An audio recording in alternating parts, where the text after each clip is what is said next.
And we are live. What's good, y'all? It's your man DL Saint. Welcome to the DL Saint I Really Want to Know podcast. How y'all doing? How y'all doing? Y'all know what it is. Checking the sound. We're good. Hey, y'all. It's Friday. Happy Friday. Happy Friday to you. You know what I mean? Yeah, in real life, I wear a bunch of hats. I normally wear my hats real low like this, but I'm not going to do the podcast like that. Just giving y'all a little taste. I don't have a lot to work with. And like my brother Jay Swan said, put me on blast because you ain't shaved your head. That's why it's hard to have your fam on the show, man, because you can't fool your family, yo. You cannot fool your own people. Hope y'all had a good week. I know you're excited for the weekend. I hope you guys are got some good plans. Gonna go out here and have a good time. This episode right here, man, we're gonna be talking about some stuff that's going on. This is, again, this is something I know something about growing up the way I grew up. Our country is facing a pretty steep recession. Things are bad. It's just a lot of it is masked right now. You know what I mean? Like coming from the beer bug, all the stimmy money. Wall Street was doing their thing. People, crypto, it was a lot of money out there moving around. And now that's all starting to recede. And there's going to be some pain to get things back on track. Are the politicians, the people we send to Washington, Republican, Democrat, it doesn't matter. Majority of the people we send there, they go there and they make their own money. I know I talk about this all the time. If you, like all the politicians, if you know their first and last name, they're bought and paid for. It is what it is. I'm not saying they don't care, but they're not going to really do anything to help America. There are some elected officials, and I'm working on a show now. I want to highlight those elected officials that no one knows their names, and they are doing the people's business. They are there. I used to meet these people all the time when I was still working. I was with our union, would go to Washington, D.C. every year and do this big, massive lobbying effort, right? Shout out to the National Air Traffic Controllers Association, NACA, and NACA's PAC. They're really on the political side of things, making it happen. And we would meet those elected officials that I never knew existed. And those were the ones that when you go and you look at legislation, when you go and look at who's actually getting the work done in D.C., those were the people who were getting the work done. Those were the folks that were regular folks like you and me, and they were there upholding their oath, doing what they're supposed to do. I want to put together a good show, and I want to highlight those people, and I want to thank them because those are true Americans. But the names that the people that are going around, flying around on their private jets, going from event to event, those people who talking loud, saying nothing, them people bought and paid for about a 1%. And that is what leads us to these issues that we're having now. And that's what we're going to talk about. We're going to talk about the recession that those politicians that I was just mentioning were saying didn't exist. We've been in a recession for a couple quarters now. And y'all can see it's not getting any better. You look at what's going on with crypto. You look the FTX thing, crazy. It's always going to be stuff like that. There's always some Ponzi scheme or another going on that people fall for. NFTs and all that kind of stuff was all garbage. They know it. When we had the housing crunch, right? Wall Street knew what they were doing when they were bundling up these bad investments, calling them AAA investments and doing what they were doing, that subprime lending stuff. People knew they were wrong. Right. So, but there's always a cost to these things, right? Cause and effect. One thing leads to the other. You feel me?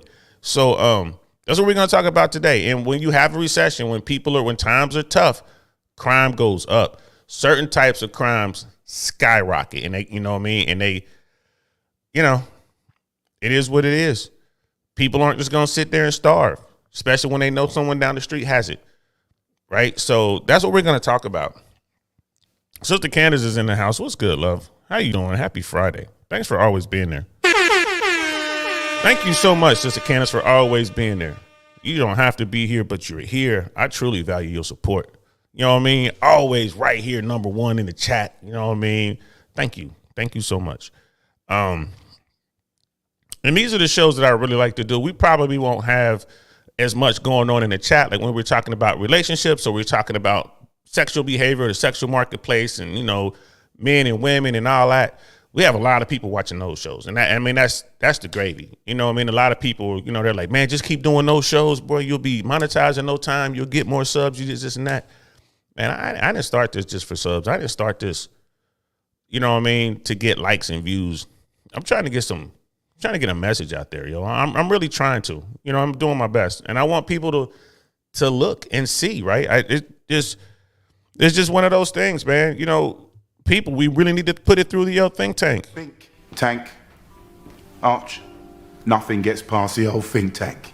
Nothing. Right? It makes sense when you start looking at it. This is what happens. This is going to continue to happen. These things are going to go. So we're going to start with the New York Times article. You know, shout out to the New York Times. Let me pull this up. I'm trying to figure out which one it is. All right, that's just this one right here. We're going to start with a New York Times article, right? And a shift in crime. Murders are declining, but other crimes are still disrupting American life. And this was September 23 of this year by Jeremy Lopez. And, you know, this is the stuff that people miss. These are the stories that are buried, like back when you used to get a real paper. This will be buried in the back of the paper, you know what I mean, in a lifestyle section or whatever. It's never going to be front page stuff, right? They don't lead with this stuff, which I think they should, but they just don't. You know what I mean? So for the last 2 years, murders and shootings increased in the U.S., while many other crimes remain flat or fail. So far in 2022, the trends have reversed. Right. So, you know, when you're talking about violent crime, that's normally something different. When you're talking about murders and stuff like that, normally there's a lot of passion involved with that. There are reasons behind that. I mean, it's rare that someone just goes out and pops a bunch of strangers, although that is a new phenomenon that we've been dealing with for since Columbine. But even then, I mean, they fall into a certain category. So when when an active shooter does what they do, people instantly, it clicks, oh, active shooter. And they can kind of formulate what type of person does that. But when we're talking about just regular, just homicides, normally it's emotions involved, it's relationships involved, or it involves money. Someone not paying somebody or stuff like that, right? Which again, it also comes back to emotion. So you set the murders aside.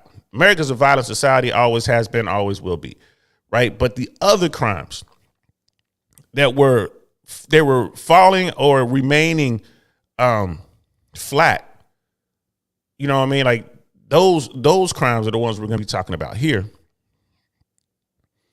So and so we're just going to drop this. This is a pretty fascinating article. You really should try to check it out. There was actually a drop in murders. So they actually said that. They're like, first, good news, murders in major cities have fallen by 4% so far in 2022. All right. Compared with the same period in 2021, shootings nationwide have fallen 2%. The decreases are not enough to undo the large increases in 2020 and 2021. The murder rate is still 30% above the 2019 level, but the spike appears to have peaked last year. So that's good news. You know what I mean? People have stops, you know what I mean? Popping each other. Red Lipstick, how you doing, love? Welcome. This is the first time you've been here. Thank you for coming. Let me show you some love. Shout out. Thanks for coming through. Good to see you. Hope you're having a good Friday. So I mean, that's good news. Actually murders are down, and they got charts and graphs and stuff like that. So that's cool. But murders are gonna also creep up along with what's going on with what's going on with crime and inflation. And this is where I wanted to get to: crime and inflation. Let's see. Sister Red Lipstick. Robberies and carjacking have increased in my state. Yeah, they're going to continue to increase. And we're going to get to that. There are certain crimes that go up when times are hard. Money gets tight, inflation hits, when there aren't any jobs. And right now you've been hearing about, the unemployment market, how, the numbers are down and this and that. Well, people are starting to get laid off and fired. This is the beginning of the tough times. It's going to be a tough, year and a half, 2 years. That's what most of the talking heads are saying. They base it on stats. And I'm just here to tell you, just to get the economy, to get the dollar where they need the dollar to be, to combat inflation, they need to raise interest rates. And that's what the Fed has been doing. And they're going to continue to raise interest rates until they can get inflation under control. And this is not going to happen overnight. So when this does happen, yes, you're absolutely right, love. Carjackings, home invasions. That's another one. We're going to be talking about that. Muggings are going to go up. All that kind of stuff. You know, robbery's absolutely going to go up, especially when people walking around with the bling bling and all that kind of stuff on. So that's what we're going to be talking about. A lot of layoffs. You're right, sis. Just keep watching it. Like it started with Twitter. You know, Amazon. There's a lot of people about to start laying off big time. All the retail spots about to start laying off. And we're going to get to that too in a second. So crime and inflation. And the article continues that, but there's also bad news in the recent trends. Many other types of crime, particularly property offenses, are rising. Thefts and robberies in major cities increased around 20% in the first half of 2022 after falling or plateauing the previous 2 years. And that's from the Council on Criminal Justice. That's where those numbers came from. The Council of Criminal Justice. Several factors explain the increases, experts said. A big one is inflation. It makes sense. Your dollar doesn't have as much purchasing power as it did 2 years ago, right? So yeah, you're making more money, but your dollar pays less. We all know that. Look at how much gas costs. Look how much vegetables cost. Look how much food costs. Look at your insurance. Right? Look at your rents or your mortgage. The average rent in America is $2,000 a month for a 2-bedroom, 2-bath. That's the average from coast to coast. The average. When I left LA 2 years ago, I was paying around $2,600 a month for a 2-bedroom, 2-bath. Right? The average in LA was about $2,600 to $2,800. Right? Now the average nationwide is $2,000.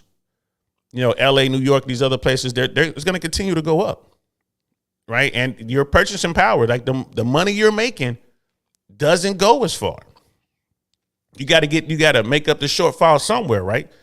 So America's last major crime wave from 1960 through the early 1990s happened alongside a rise in inflation for much of the same time period. That likely was not a coincidence, said Richard Rosenfeld, whose research has linked crime and inflation. Right. And this is something I don't need research to see. I mean, I came up in the hood, man. I came up in the 80s. I saw it.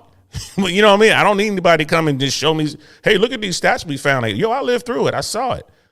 How can inflation lead to more crime? For one, there's a direct link. People might try to get around higher prices by stealing. Yes, they will. But a bigger dynamic is also at play, Rosenfeld said. Higher prices can push people to seek cheaper and potentially stolen goods at gray markets such as pawn shops.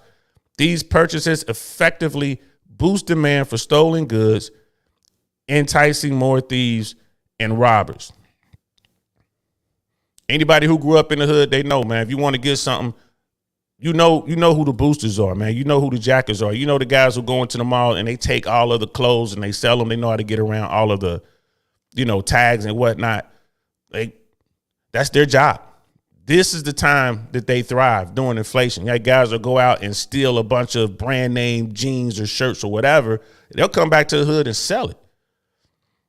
Right. And think about it. In LA, you can go to a retail store. You can go into Target or any retail store and steal less than $1,000 worth of merchandise and you won't even get chased. Like they can't legally stop you.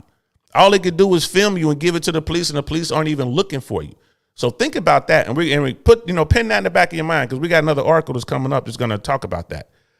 You know what I mean? So, but yeah, I remember growing up, there were dudes.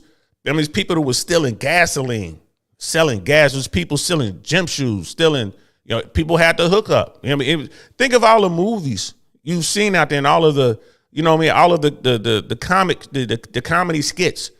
You know what I mean? Remember in Living Color, Homeboy Shopping Network? It was Keenan and Damon Wayans. More money, more money, more money. Remember that? That's what that was all about. Another potential link between crime and inflation is the rising prices can cause broader social distress and discord. When people feel they can no longer afford what they could before, they can lose faith in institutions, particularly the government, and in the direction of their lives. Those people can then lash out, sometimes through crime. That dynamic helped explain the crime surge that began in 1960s, some experts believe. Right, so y'all know what time it is.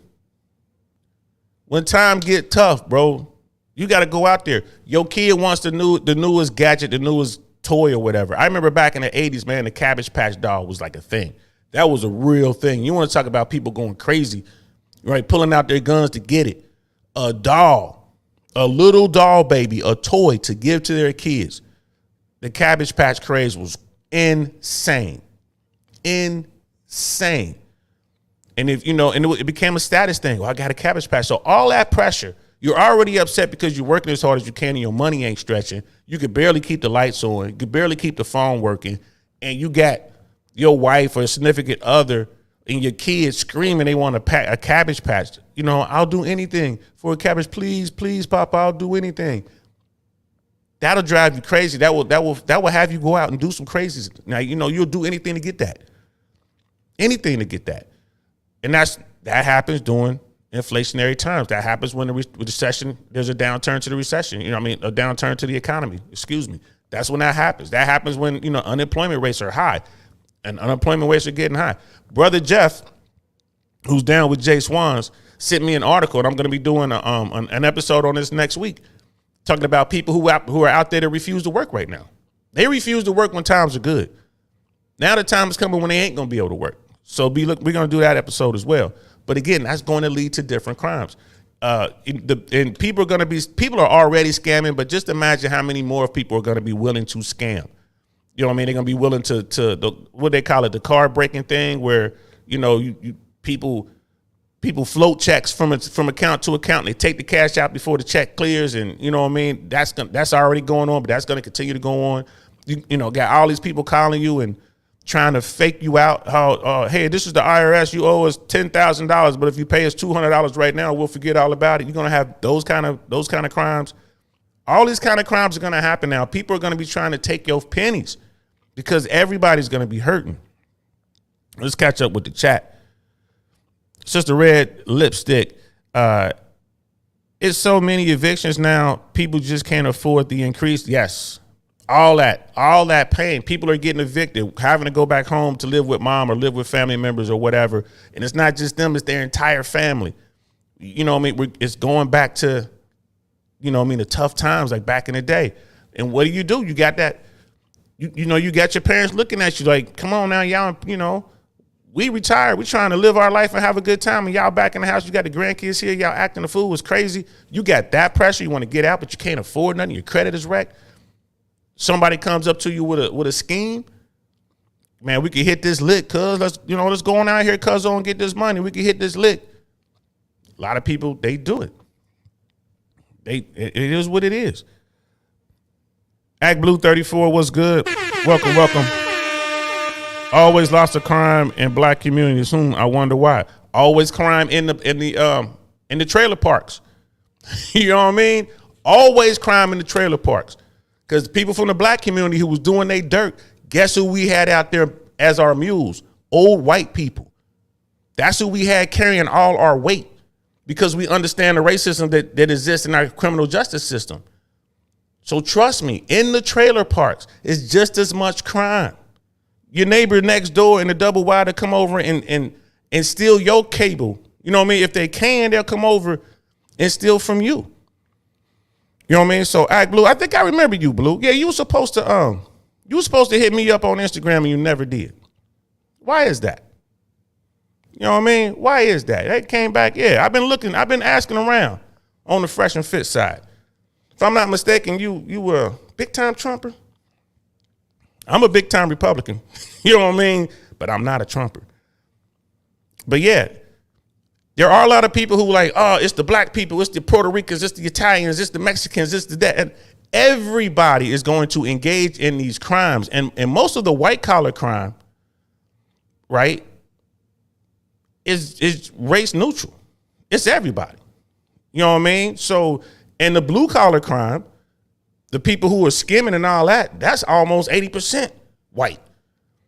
But the point is, the time is coming. Crime is coming. It's going to touch you too, Act. Just letting you know. And if you come to this platform, it'll open your eyes. You can say what you want to say, but I'm just letting you know. It's going to open your eyes. Red Lipstick, Mr. Man down the street got everything. Exactly. Mr. Man does have everything. Sister Candace, do me a favor and keep your eyes on Act 2. You know what I mean? We don't, we just gonna make sure dude stays respectable. Or the lady, whoever it is. We don't know who it is because, we all these people hiding behind their computers these days. Nobody wants to show their face. My mom used to work at Value City, old school. I remember Value City. When the Cabbage Patch doll was first released, she can't recall the pandemonium and excitement in the stores back then. It was crazy. I never seen anything like it with Cabbage Patch. I'd never seen anything like it. But now we see it all the time. What's that? Black Monday, Black Thursday. No, Cyber Monday's down, but Black Thursday and like people trying to get these deals. We see it all the time. Now we're kind of used to it. But that was the first time I'd ever seen that phenomenon. People going crazy over a doll baby. Red Lipstick. Oh my God, yes, there are companies saying that people aren't taking the job. Yeah, down here in Florida, you can't. Everywhere I go in Florida, it's wanted.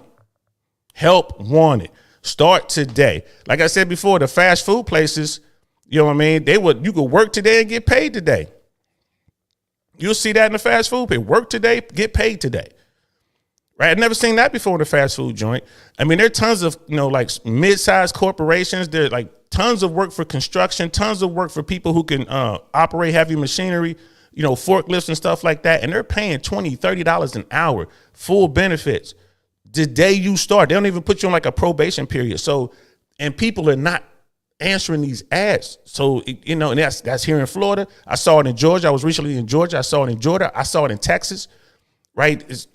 People aren't going to work. You know what I mean? Act Blue, you people are naturally violent. I wish y'all can just get jobs. I don't know what you talking about, you people. I'm retired. And most of the people I know, right, are making way more money than people who talk like you. You people. You know what I mean? Like I said, Act. I know you want attention. Hit me up on my Instagram. I'm gonna put my Instagram down below. Hit me up on my Instagram. Let me see who you are. Let's sit down and talk like two adults. Like, I think you're a man. Are you a man? Or you a male? Are you a man or male? What are you? You a female? Or you want to tell us what your pronouns are? Are you one of them people? Let me stop. Because I'm going to get you going and we're going to have to kick you out. And I don't want to kick you out. I want you to hear this too. Because this is a serious problem that all Americans are going to face. Realistic, who is you people? Yeah, Act Blue is one of those trolls. Likes to come off racist. It could be a 13-year-old. Who knows who it is? Tell them about the gun line, boss. Yeah, I got, hey, Sister Candace is all over it. Sister Candace is all over it, y'all. Trust me. She got her eyes on the situation, right? And then there's, just like liberals trying to censor the truth. Just like liberals trying to censor the truth. Hey, man, like I said, you keep saying you people. That's what they like to say. And it's like blacks. All right, you know what I mean? I'm listening. But again, there are a lot of cowards out there. And I remember you clearly now, Act.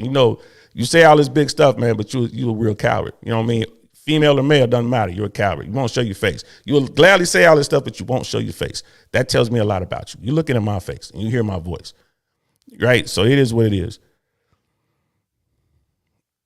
And it's like, Sister Candace, Brother DL, I can't see Act's messages. In fact, there are always several messages I can't see for some reason. What? Okay. I'll take care of it then. Or any other mods to see Act. You know what I mean? Like I said, feel free to pull the trigger, y'all. Y'all know what time it is. Mexicans coming across the border bringing drugs and crime. No, listen, Act. And see, this is the thing with these people getting their bubbles, right? And I'm gonna speak on this and I'm gonna get back to what we're talking about because this isn't the show. Right now, the biggest problem that people are facing in America is fentanyl, right? People are using fentanyl because they're hooked on heroin. People were hooked on heroin because they were prescribed opiates from their doctors. None of that comes from Mexicans. None of that comes from blacks. That's all white collar. All that. All that's white collar. All that's high level, right? There are families out there that made billions of dollars and are continuing to make billions of dollars on suffering from Americans because they've been hooked on opiates by their doctor. Right. So if you want to really address problems, you got to look at the problems as they really are. Right. Again, don't fall for the famoose. Shout out to Andrew Tate. Right. It's the have yachts and the have nots. And I'm pretty sure, Act, you ain't got a boat. You know what I mean? So welcome to the have-nots. So the thing is this. You know what I mean? We all need to be smart out there. Put it through the old think tank, people, right? Be smart out there. They're going to need help. These people stuck on fentanyl. And fentanyl is a synthetic drug. That's made in a lab. You feel me? So just keep it in mind. In the hood, there's a lot of people selling stuff on the corner, but I've never seen a lab in the hood. But I have seen those meth labs in the countryside, in the trailer parks. You know what I'm saying? My people don't mess with labs. We don't do that. Bring the product into the hood and they'll sell it, but they ain't going to create it. You know what I mean? And we know when you want to make this a racist thing, right? We know who has the labs in their house.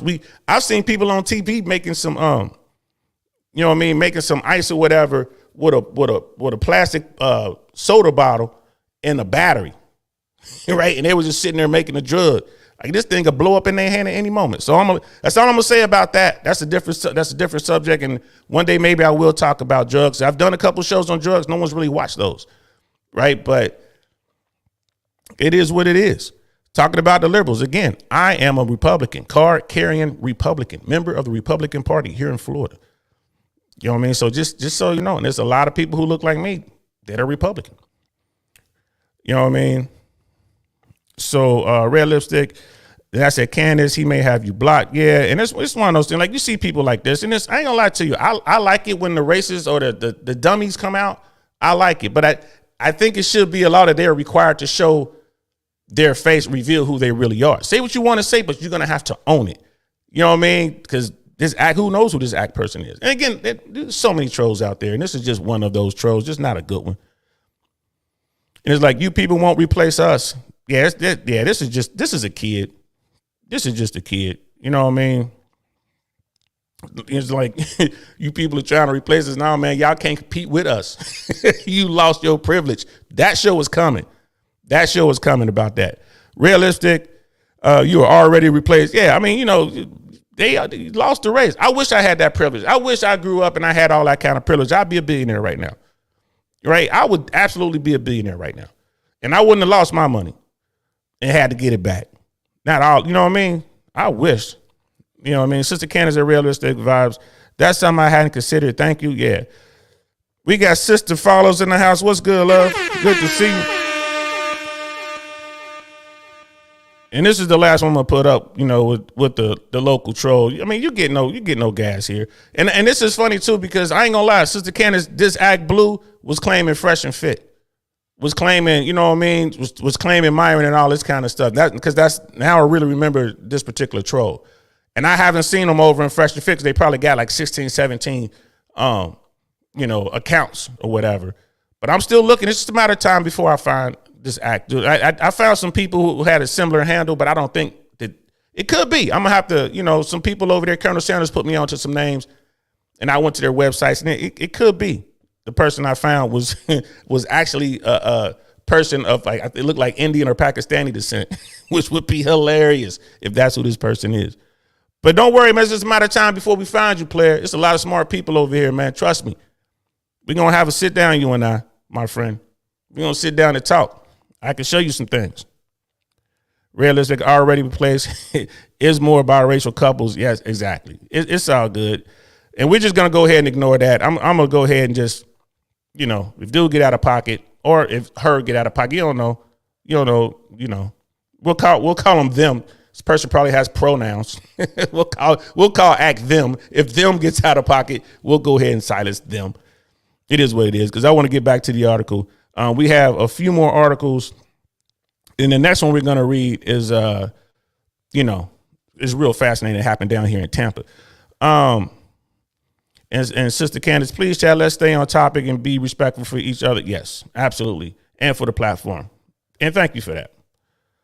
So, and yeah, trying to censor me because you liberals don't be afraid of the truth and you can't argue your point, so you censor real Americans. No, that's not what it is. I mean, I would welcome a conversation, man, but, you know, your IQ is too low, bro. You got to go to some other platforms, and because you're not saying anything either. It is what it is. Like, you're sitting here, you know, you just want attention, and, you know, actually, there it is. There it is right there. Trump Lake. Lake lost because of Trump. There it is right there. Here it is. No, let me take that off. Yeah, there it is right there. And it's cool. I know a lot of people who are Trumpers, they're real disappointed. And that episode is coming up on Monday. We're going to be talking about the Republican Party and where it stands right now after this midterms, that they should have absolutely dominated. We're going to talk about that. You know, goodbye, Ike Blue. You're taking me off mission. You know what I mean? So goodbye. Get your life together, man. Go contemplate where you really are. And like I said, you can still hear my voice. Prepare for this recession. It's here and it's gonna hurt. You know what I mean? Get out there, start collecting the bottles or whatever you got to do. Sister Follow. Are the job openings in mostly blue collar made dominated industries? I'm saying it across the board when it comes to job openings across the board. And with a lot of it is remote work. People just can't get what they need. But here's the thing. Corporate America is starting to turn the page on that. They're starting to cut costs. So, you know, last hired, first fired kind of thing. They're starting to cut costs. And a lot of people who were doing remote work, they were contractors and they're letting them go. Right. They got to tighten their belts because of this recession. And again, all of this leads to certain types of crimes, certain types of increase in these crimes. Right. Because, again, most Americans don't save. I was guilty of that. Most Americans, I want to say 60% of Americans live paycheck to paycheck. And 40% of those Americans make over $100,000 or more. So it's a problem when you lose your primary gig. Right. And you're a contractor. So there's no golden parachute for you. There's no severance package. Just buy. You know what I mean? Here's your money. Bye. That's your final check. Now, what do? You still got to pay this high ass rent. You still got to pay for your mortgage, depending on when you bought in, right? You need gas. You need your phone. It's a whole bunch of stuff out there. So there were all kind of jobs. There were all kind of jobs available. So, but here's another article. So we read about certain crimes do increase when we have recessions. You know what I mean? So. And then it affects everybody, but it affects the people at the bottom first, right? So here's an article here. Pinellas County, this is down here in Tampa. 2 arrested after putting half-eaten Walmart rotisserie chicken back on shelf, and that's Largo police. So like Largo, St. Pete, Clearwater, Tampa, all that's pretty much the same area, right? It's all smashed up together. It's the greater Tampa area. So 2 Largo residents were arrested Wednesday after police say they were caught partially eating rotisserie chicken at Walmart and put it back on the shelf. Arrest reports from the Largo Police Department said Christian Ray Reeves Putnan, which is 26, and Alex Ann Marie Castillo, 32, were shopping for food when they were allegedly seen eating a chicken out of a box. Police said that the suspects had their fill and resealed the half-eaten chicken and put it back on the shelf. They were later caught trying to leave the store without properly scanning or paying for items hidden in their shopping cart, according to reports. After being read their rights, the defendants apologized and said they were homeless. Both were charged with petty theft. Right now, I know what y'all thinking. Like, come on, man, that seems like such a nothing story, right? And depending on how you look at it, it can be a nothing story. But remember, we haven't hit the bad times yet. So this is a gauge of what's to come. You got these 2 people, right? And yeah, maybe they have mental problems. They said they're homeless. Maybe drugs are involved. You know what I mean? Maybe you got all these questions like as to, well, maybe that's the case. But it's going to hit everybody else. And what were they doing? They were stealing food, right? They're trying to survive. I can only imagine what it's like being homeless and hungry in America. There is food everywhere. This is the country of plenty. Everything is everywhere. There's food everywhere. So I can only imagine what that's like. You're sitting around, you're hungry. Hunger, I'm telling you, if you're really hungry, that's horrible. And these people weren't starving like that. I mean, I know they weren't like really hungry, like to the point where they're going to die hungry. No, they were just hungry, getting those little hunger headaches and stuff like that, right? And again, who knows? They're probably out there, maybe there are like alcohol problems, maybe there's some drug problems and stuff like that, maybe, but they're hungry. So what do? They go into Walmart and they steal. Like they're walking around the store, they're both eating the chicken, they put it back in the box, they put the box up. They're going through the self-checkout. Remember, I did the show on the self-checkout. Be careful on those self-checkouts, y'all. I'm not a fan of self-checkout because I'm union and I want people to have jobs. Automation is going to decimate the American population when it finally gets here in full force. It's already happening. So I'm definitely going to fight automation to the last. I want someone to be paid to check me out. Be careful when you go through those self-checkouts. If the machine malfunctions and you take this thing, whatever this product is, and you're, let's say you bought a $1,500 computer, you self-checkout or whatever, or you have goods totaling over $1,000, you self-checkout, and and something happened with that machine, it malfunctioned, and you thought everything was good because you're hearing beeps and whatever, and then you go out because you didn't get a receipt. I'm one of those people. I don't get receipts because the receipt's on the credit card. That receipt's gonna, I see it instantly on my account. I don't need a receipt. So you walk out of there without a receipt, you got $1,500 worth of stolen goods. You could be arrested for that. And that's, I don't know if it's a felony, but who knows what it is. California, remember the cutoff is $1,000. $1,000 or less, and they don't even chase you. You're $500 above that. So somebody comes out, chases you, or they look you up later and they charge you for this crime. So I stay away from the self-checkout. That's just me. But these people were walking around the store. They're hungry. They're eating food. They're trying to steal food to get out of there, right? Yes, these are the most vulnerable. These are the people who are hurting the most. But pretty soon, they're going to be people who have homes, who lost their job or jobs. There's people who lost their main job, people who lost their secondary job, and their side hustle is falling apart. They still got a kid. They still, they got a wife, they got a house, they got a car, they got insurance. It's going to affect them soon. And that person is going to make some decisions like, yo, I gotta get this somehow. I got to get this. So that's when you start to see certain crimes, people pulling up, grabbing shrubberies and driving off, people pulling up, grabbing what they can grab outside the store, pulling off, and then selling it later. Like they're selling on those secondary markets, on those gray markets, taking it to the pawn shop. You know what I mean? Porch pirates. That's another thing. That's really going to get out of hand. You order your stuff from Amazon and they leave your stuff by your door on your porch. Porch pirates. They're going to start to get organized. I know in California, and this was when the stimmy checks and all that was coming out, people were stealing catalytic converters off of cars. I think they're still doing it. They would get under your car with a saw and they would cut the catalytic converter off from your exhaust because it had really expensive material in there. I don't know if it's like gold or platinum or something, and it's something real expensive that's in the catalytic converters. They would cut them out and they would go sell those, leaving you without a catalytic converter, leaving you to have to fix that. And people who get these discount insurance, policies for their car, a lot of that wasn't covered under their insurance. Everything's covered on my car, but you got to pay a lot for that. There are people so now you're stuck with a car you can't even use. Again, these are the type of crimes that are going to continue to rise over the next 1.5 to 2 years. You know what I mean? Be on the lookout for it, y'all. So, and again, it's like you want to feel bad. Like these people are simply trying to eat. And then you'll have those who come out like, well, they were alcoholics. They were drug addicts. They have mental health issues. They're homeless. They're no gooders, whatever. But we don't know their story. We don't know their story. That could be true. Or it could be just they fell on hard times. They can't work. You know what I mean? For whatever reason. Maybe they got a criminal record. They did some stuff, they got caught. That's going to, keep you from working. Who knows? Or maybe they, I'm not trying to make them to be victims. I'm not trying to excuse their actions, but I do want to point out that that's what's going on. They got caught stealing food, right? Stealing food. So, man, it's something to think about, y'all.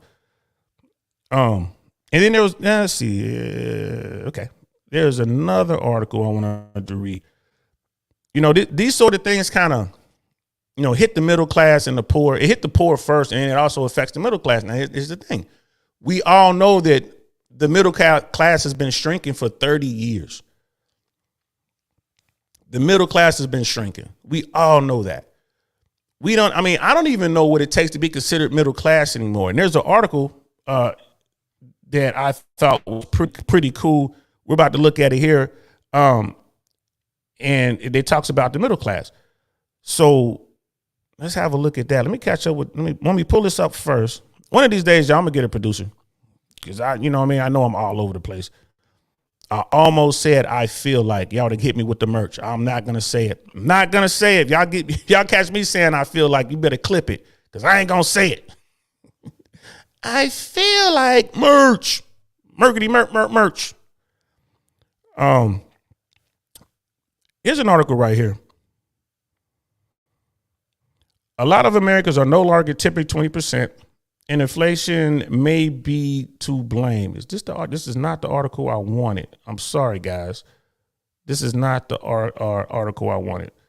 So give me 1 second. We're gonna circle back to that particular article. Or, you know what? No, we're gonna stick with this article now, and then I'll find the other article I wanted. I think I inadvertently dumped it from my thing. So a lot of Americans are no longer tipping 20%, and inflation may be to blame. Inflation absolutely is to blame. It absolutely is to blame. And I'm sitting here, I can't. It's right here. My other screen seems to have locked up on this. So we won't get into the article because I can't seem to bring the article up. It looks like my other screen isn't cooperating with me. So what we'll do is we'll just talk about this, right? Let's put it through the old think tank. Why aren't Americans tipping 20%, right? Right. So let's back it up. Why were they tipping 20% and more before? Well, everything was good. People had money. All that stimmy money was out there. People were banking, right? You know, they're working from home. So they're not spending as much money on gas, right? This is before gas went up. They weren't spending, you know what I mean? There were no real increases in their groceries and all that kind of stuff. They had extra bread. Times were good. They had money. So they'll go out and have a good time. Like, yeah, they'll tip 20, 25%. No problem. I know I do that. I tip over 20% when I go out. It's just the math is easy. You know what I mean? Just double that first two numbers. Boom, here you go. Never really thought about it. I would tip more than that some places that, you know what I mean, that I'm in there and I want the bartender or something to pay attention whenever I walk up, right? I'll do that all the time. If I'm in a big city and I'm in the spot, and even if I have a section, right? Because if a lot of times I'll have a section, I'll get a couple bottles, but I'm not buying what I drink. I'm buying what everyone else is drinking, right? So I'm entertaining friends. All right, they like tequila. Let me get a bottle of tequila, and they like, you know, vodka. Let me get a bottle of vodka. So I got vodka and tequila there. I drink dark liquor, as y'all know. I drink cognac, right? So I'll go to the bar, or I'll have our section server. I'll have them go back and forth to the bar, but sometimes it takes too long because I'm just getting solo drinks. I'll go to the bar, and it gives me an opportunity to walk through the crowd and see what's up. You know what I mean? And you know, if I want to holler at something, it's right there. I got a section. I'm going to the bar. It gives me an opportunity to see what's in the house. You know what I mean? And if I come across a beautiful young woman that I like, it's on. Holla, holla, holla, holla, holla, holla, holla, holla. Come join us. Holla, holla, holla. Come join us.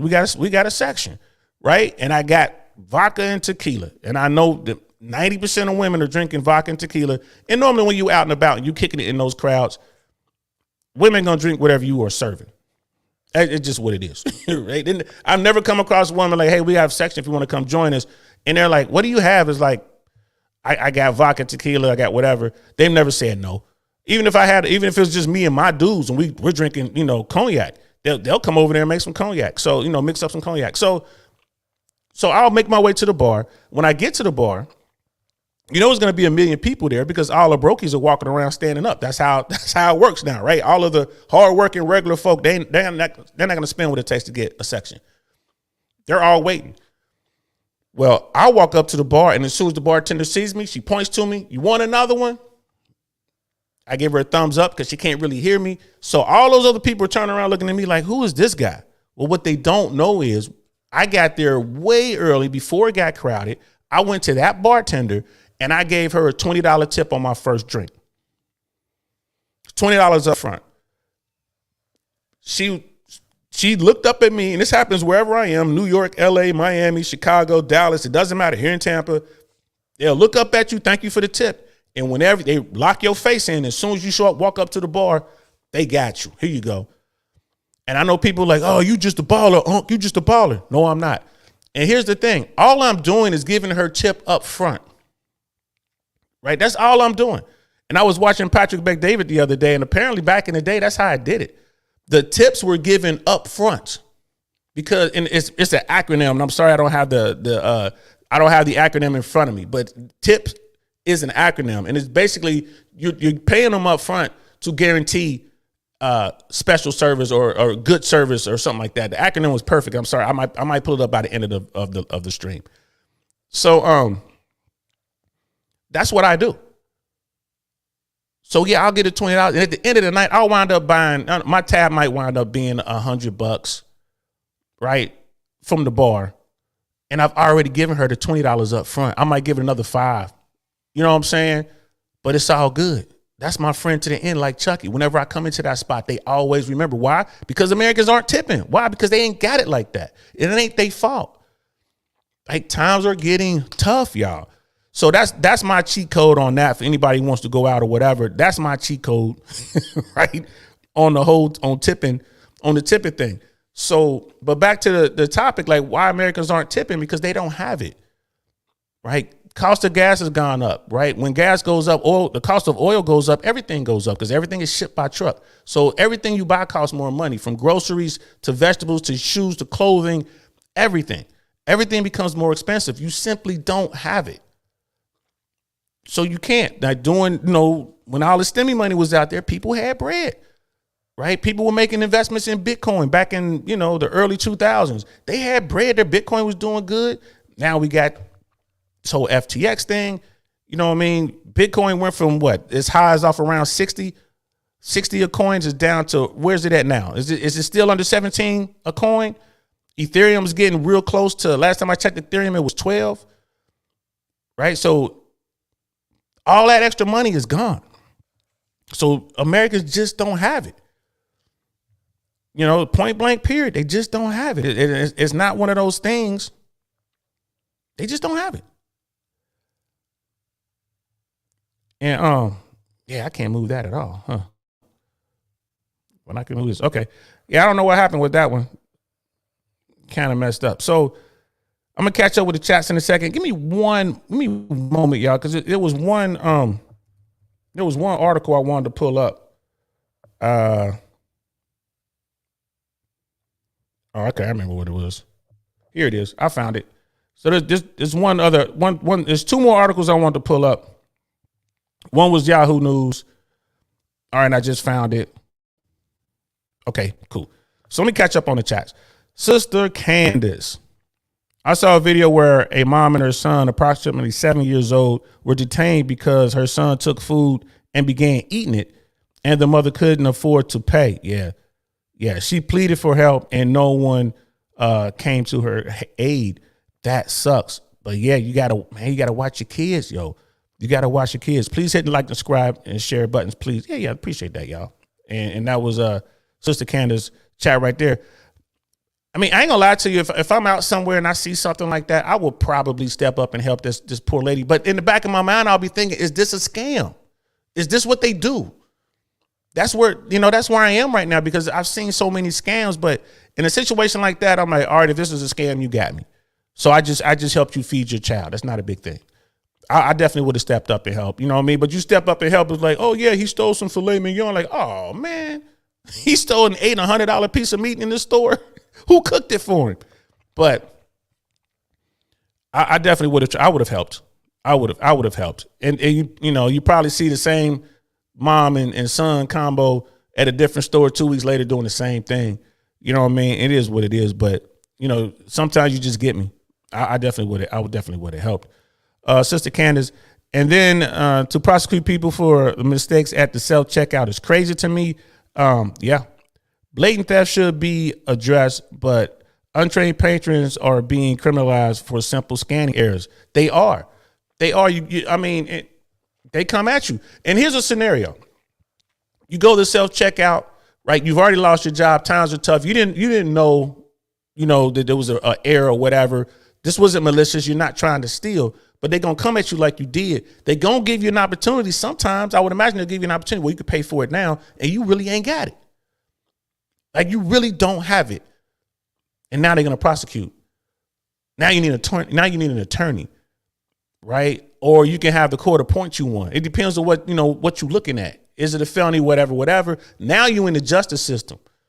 Now they finna really get you, because they're going to hit you with, all right, look, this will be the cop. Look, we know you didn't mean to do this, but hey, how about you just admit to doing this lesser charge, that's a cop and the prosecutor giving you an opportunity. Why don't you just plead down to this thing, and just, it's like a class B felony. It's not a big deal. Just take that.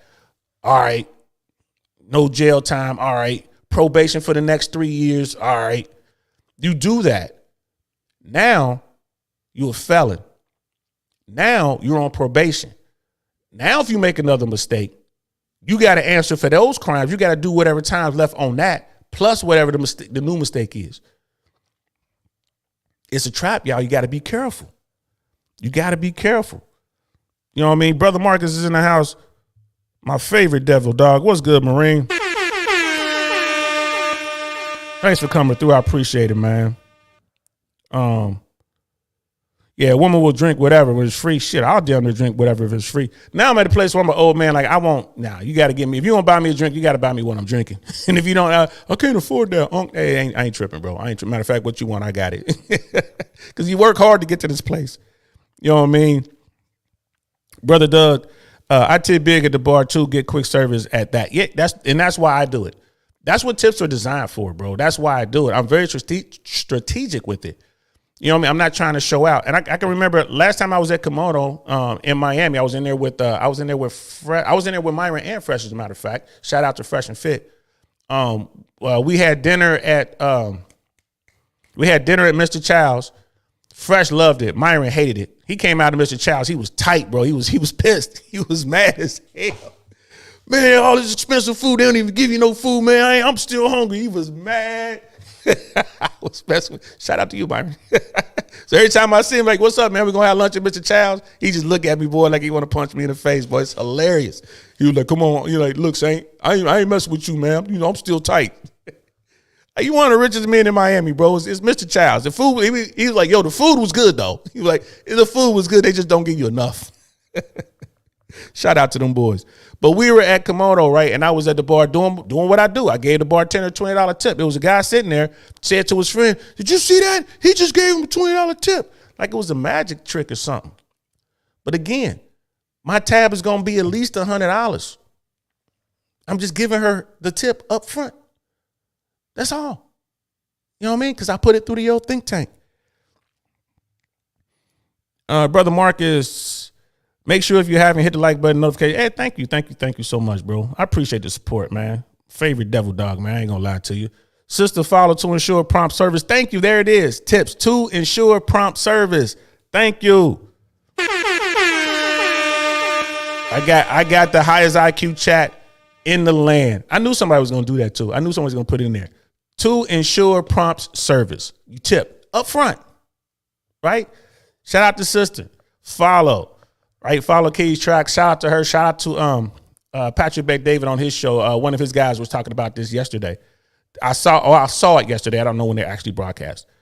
You know what I mean? So yeah, I see everybody saying hello in the chat. That's what's good, sister. Follow. You know what I mean? Red Lipstick. Thanks for coming through, sister. I think I saw you on, was it Black Man Unfiltered? I think I was on one of Black Man's shows, or maybe it was Sir Hale Speaks, but I'm glad you're here. I'm so glad you're here. I'm hoping you're enjoying yourself. Cody is king in the house. What's good, fam? Cody is king's in the spot, yo.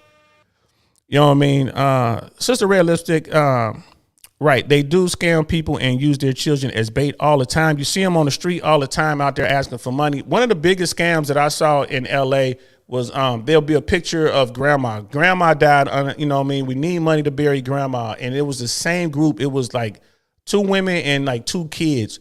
And they were just like work the busy intersections or whatever. And then I would see that same team working all over the San Fernando Valley. I would see them in Burbank. Then I would see them in Van Nuys. Then I would see them in Thousand Oaks. Then I would, you know what I mean? Or out there in Northridge, right? Then I would see them in Sherman Oaks. And then I would see them in Encino. They must have been making a killing. You know what I mean? But they had, you can map it, bro. You knew where they were going to be by the day of the week. They would map it. They were getting all over the place.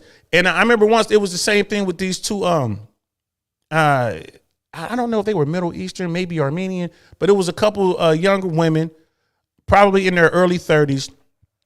They were out there, need money for, help feed the family, whatever. And they would have like their teenage child with them. And I remember one day we were in Encino. I was just sitting there at a Jamba Juice or something like that. Shout out to Jamba Juice. Man, because that's my favorite smoothie spot. And while I'm at Jamba Juice, I'm just kind of people watching, and I saw them. So I guess they were finished for the day, and they walked all the way over to the parking lot next to Jamba Juice, and they jumped into their Mercedes C-Class, brand new Mercedes. I'm like, I'm definitely in LA. This is LA. When homeless people are riding around in a Benzo. But it is what it is, man. People getting what they get. People are getting what they get. Miss AK, hey, ladies in the house, what's good? Love, welcome. Thank you for coming through. Thank you so much for coming through. And Cody is king of cannons. I'm not stalking, I swear. Nah, he's stalking. He's stalking. Oh, no, quietly, Cody is being stalked. People come in here in advance because they think he's going to show up. So they setting up, wait for him. He's being stalked. He's not the stalker. We had a really good episode. Brother Cody came up.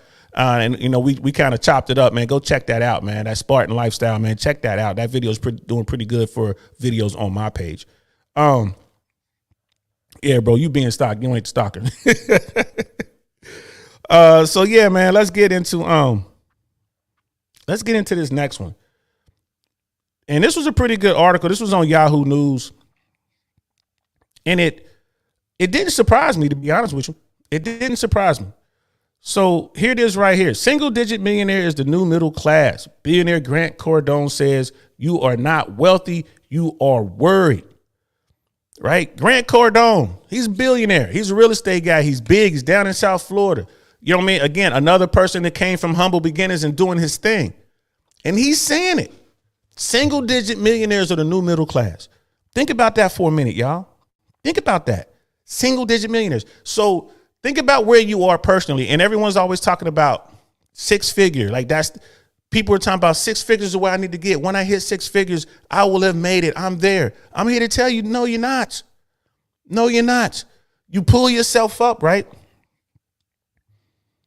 You get to that plateau, you pull yourself up, and you're like, finally I made it. And you look down, you see how far you've come. You're like, yes, I'm 6 figures, I'm here. And then you turn around and you look up and you see just how steep that mountain really is. It's like, holy shit. I got to climb up there? Yeah, because 6 figures ain't it, bro. You really going to need 7. Like, what? Get to climbing, right? Get to climbing. 6 figures is not what you think it is. We said it earlier, right? 60% of Americans live paycheck to paycheck, and 40% of them are making 6 figures or more. I think that's what the stat was I saw earlier today. That's insane. That's insane. I'm telling you, 6 figures, depending on where you live, is nothing. 6 figures in California, 6 figures in New York, the DC area, like Virginia, like Washington, like Seattle, it's nothing. You know what I mean? 6 figures in Miami, okay. 6 figures in Brickell is nothing. But 6 figures in Homestead, 6 figures in Kendall, 6 figures up in Broward, okay. You living all right. You might be able to save a little bit of money here and there, but you're not necessarily paycheck to paycheck, but you're one bad incident away. Right? One bad incident away. And I was watching Valuetainment the other day. Shout out to Valuetainment. They were saying that the average American household has $100,000 in debt. When you combine their home, their car, when you combine, everything they got to pay for as far as that, insurance and all that kind of stuff, $100,000 in debt. Like, look, there's credit cards and all that. Bro, this is how Americans are living. So, yeah, I can see that. Single digit millionaires. And you probably want to, to be safe. I'm going to say you need $10 million okay, I got 10 million liquid, or I'm living at that pace to actually be comfortable to where you're sitting around and you don't have to worry about where your money, your next meal is coming from. I think $10 million liquid, you're comfortable. You're comfortable. Until then, you got to work hard. Why y'all think Uncle Saint is working so hard? You know what I mean? And back to the chat, Cody is king. Yeah. Six ain't much these days. And he's in Canada. Think about that. 6 figures is not that much. Miss AKA lady, I've been telling folks low 6 figures ain't all that business. It ain't all the business, right? Yeah, your bills will be paid, but after your expenses, you get regular. That's if you get through your bills. Right? You got to watch it. You got to watch what you do with 6 figures. You can't just be out there, oh yeah, give me this, yeah, give me that, get on Amazon, buy whatever you want. Nah, you got a budget at 6 figures just to make sure that you're in a surplus at the end of the month and not a deficit. And when most people sit down and they do their, they run their numbers, I guarantee you most of them are they're at a deficit, not a surplus. I'm making 6 figures, but every month I'm down $300, $400, $500. Sometimes people are down $2,000, $3,000. And they're banking on, income tax refunds and stuff like that. Some of them, they're banking on the side hustle, right? They're banking on other things. But at the end of the day,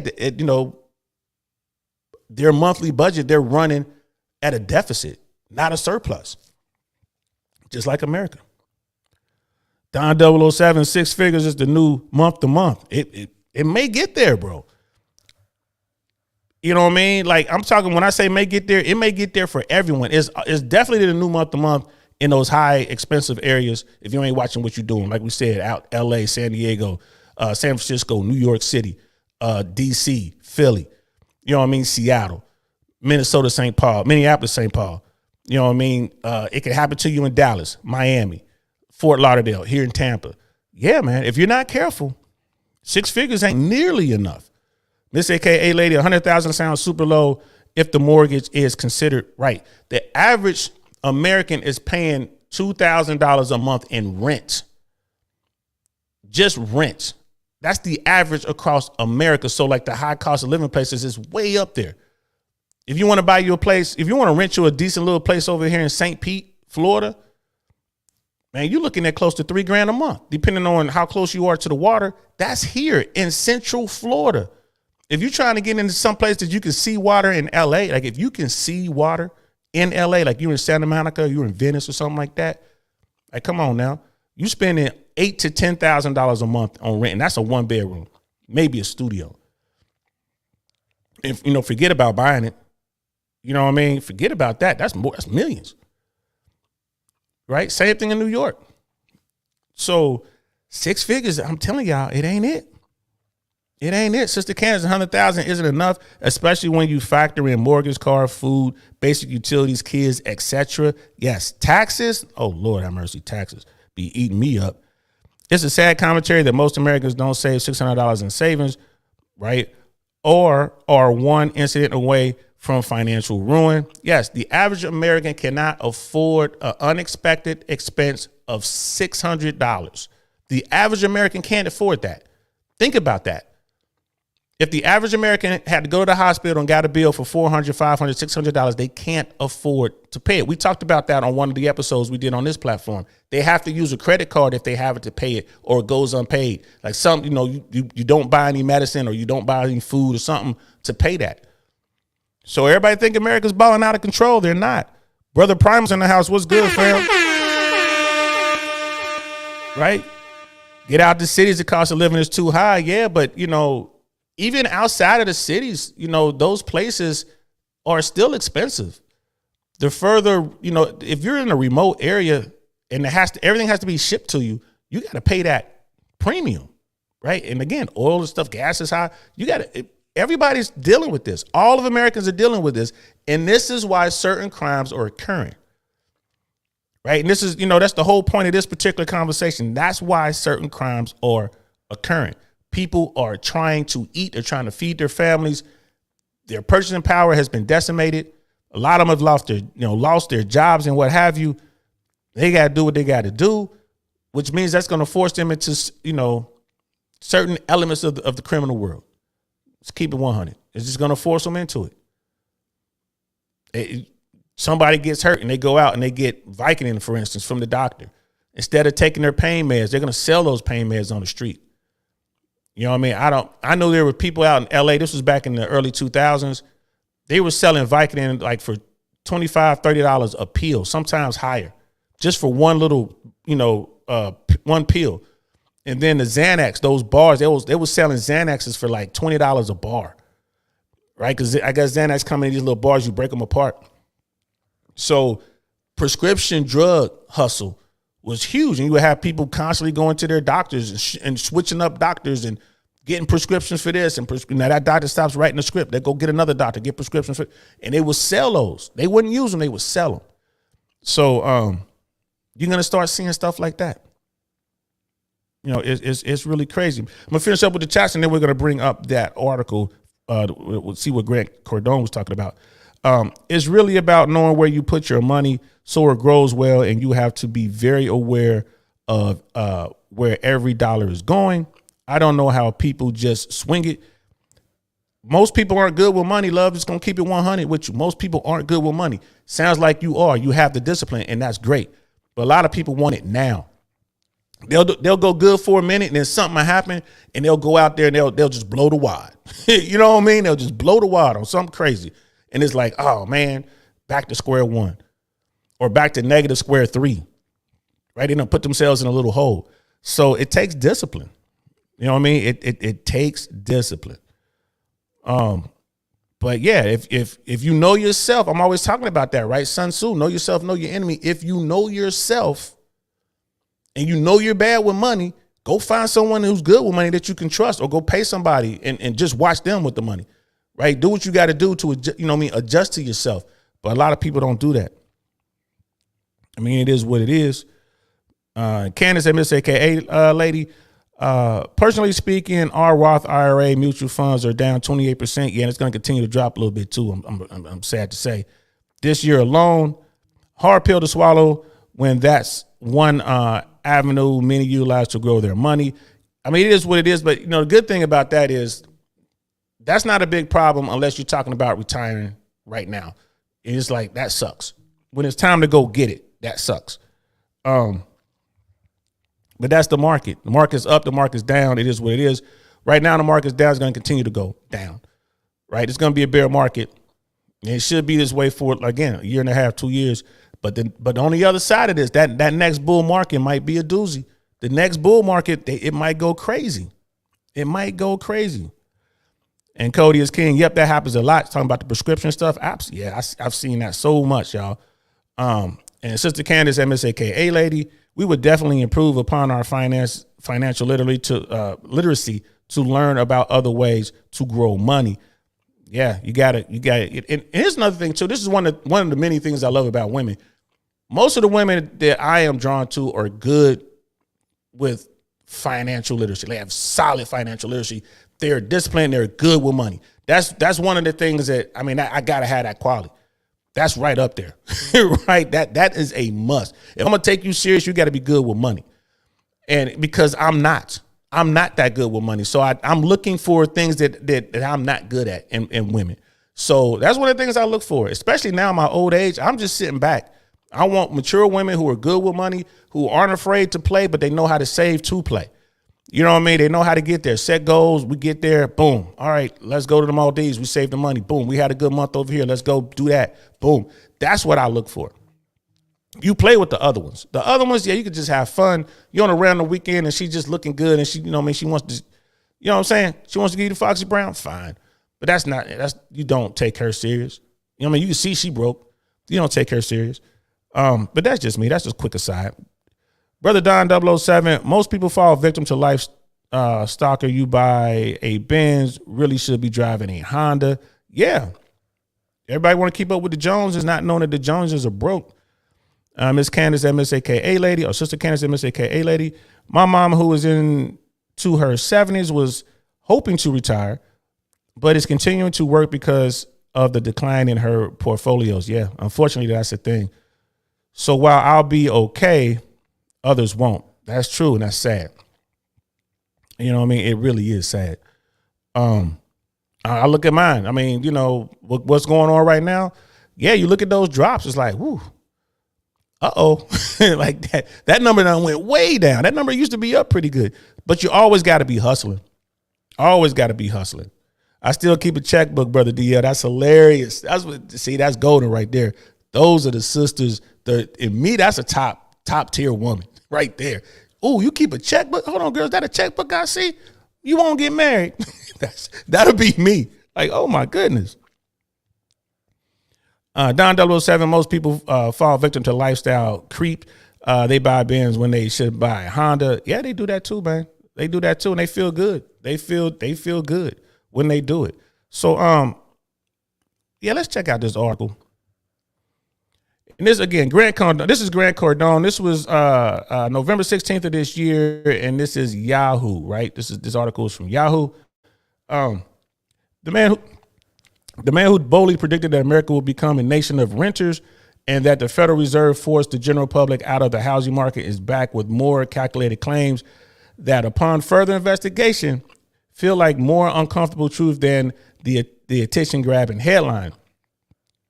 In the past month, Cardone Capital CEO Grant Cardone has spread the word to the masses that the single-digit millionaire is the new middle class. Right now, and again, based on everything we're talking about, we understand why he's saying this. His point is proven with a few basic math problems and bucks the stereotype notion that a cool million could leave you set for life. He explains that a 30-year-old with $1 million will be broke by 51. He conservatively suggests a spending budget of $4,000 a month with no other income. You're dead broke in just 21 years. Facts. That money goes fast. Facts. At 4,000, he's talking about at 4,000. You would actually, to be conservative, you would have to bump that up to like $6,500. So if you were $1 million and you're spending $6,500 a month, you'll be broke way before 21 years. That's absolute facts. If you're a single-digit millionaire, you are not wealthy. You are worried, Cardone says. Millionaires are basically middle-class people who are worried about money. Seems fair, and it makes sense to me. The notion of single-digit millionaires begin what word is this? Susceptible. I'm sorry. Susceptible. The notion of single-digit millionaires being susceptible to the same things as those making 1/10 of them isn't new. Cardone's quote usually stems from the words of billionaire entrepreneur Peter Thiel, who famously said single-digit millionaires don't have access to the legal system in the U.S. when he helped professional wrestler Hulk Hogan in a lawsuit against Gawker Media LLC in 2016. He's right, bro. You need more money. If you get sued as a single-digit millionaire, you're done. You're done. You're broke because just mounting your legal defense. You're broke. That's going to break you. Whether you win or lose, that's going to break you. You know what I mean? Years later, the words still ring true. One of several reasons for heightened worry may have to do with the pending recession or outright depression. And that's another thing, too. This recession may well become a depression when it's all said and done, and that is scary. Depending on who you talk to. Elon Musk of Twitter and Tesla fame shares some of Cardone's fears. Earlier this year, Musk claimed that recession is inevitable. It's here already, right? And depending on how our elected leaders handle this could become a depression. It could. FTX, that might have been the first domino. And because you see what's going on in the crypto world. Some people are pulling their money out of crypto and they're putting it into gold. People always go running back to gold. We'll see how that plays out. So how do you make money when you're facing an everything recession? How much do you need when Cardone says $1 million simply isn't enough? One of Cardone's answers is to invest in real estate. Cardone always pushes for you to go broke investing, right, in real estate is what he's talking about. Pull all your chips in on something you believe in, right? And then this goes on probably to be a pitch for his company. For him, it's almost always real estate. His belief has served him well. His net worth, depending on your sources, has him somewhere between 600 million and 2.6 billion. How can you invest like a billionaire without the same fortune? And here are several ways. And it kind of goes into, crowdfunding, real estate investment trust, outright ownership, right? And it goes into a pitch for basically like his, his lifestyle. You know what I mean? Crowdfunding platforms, Cardone Capital is Cardone's own real estate crowdfunding company. These platforms allow you to invest in what you can, sometimes with a minimum required balance, into one of his several different properties. Fractional ownership allows you to diversify your portfolio and still reap a long-term benefit of real estate ownership, right? I'm not a big fan of that, of his platform. I looked at that. I saw what he was doing. I don't know. I mean, I know some people who invested in it. I haven't circled back to them. I don't know exactly how well they did or how well they did or how bad they did in it, but that's not me. Real estate investment trust, REITs, or stocks that specialize in real estate. There are tons of niche markets to get into, whether it's farmland, residential, or storage. You can invest in real estate you believe in. Bingzilla has highlighted several of the best REITs to invest in. Outright ownership. If you have the means, certainly one of the best options is to mimic Cardone in the closest way possible. Outright ownership of rental properties and multi-use buildings can prove to be lucrative with the right investments. And that's number 3 is the one I would suggest that you go with. If you're going to do that, number 3, I definitely agree that real estate is the best move. You can't go wrong. You own something. You can build off that ownership. You're going to get equity. Like I said, the average rent in America is $2,000 a month for a 2-bedroom, 2-bath. So it's really hard to go wrong. Fresh and Fit preaches it all the time. Myron and Fresh are heavy into real estate, and they're doing very well. Even going into this downturn, they're not worried. They're still buying properties. And right now, with the Fed has raised the interest rates, so interest rates, it's really expensive to borrow money now compared to 10, 20 years ago. So people aren't rushing to buy property, but you can still make a lot of money on the property. So you buy yourself a 4-unit, like a multifamily property or something like that. You own the real estate. That's an income source. And if you do it right, you can buy 2 or 3 more properties based on that one property. So I know it's scary. People get worried about it, but once you get your first one, the rest are easy. And banks start to work with you. But people are really scared of interest rates. So interest in homes are buyers are backing off, and the seller's market has cooled off to a point where people are dropping their ask. So you got guys out there who bought a house, say they bought a house at $500,000, they flipped it, they got it on the market for $700,000, right? And and the market just cooled off. People want to buy it, but no one can get finance for it. So what are you forced to do? You're not living in this thing, right? This is just a drain on your resource. You got to sell it. So you're like, well, I'm in it for 5. But then no one's, you drop it from 2 to 5. No one wants to buy it at 5. So now you drop it to 475. Then you drop it to 450, right? That's the problem. I mean, you're looking for cash buyers. So it's like someone's going to take a bath. And that's all it was with this housing market, man. It was musical chairs. The music ain't playing right now. And people are looking for a place to sit down. And everybody standing up got to get rid of their property. So if you come into the market now, you can find some really good deals out there, provided your credit is on point, provided you have decent reserves. It's not a bad move. That's how Cardone made himself into a billionaire. You know what I mean? So that's how Myron and Fresh have done it. And go back and watch Fresh and Fit. When they talk about real estate, go back and watch their Money Mondays. They're always talking about real estate. They're always bringing people on there to kind of walk you through the process.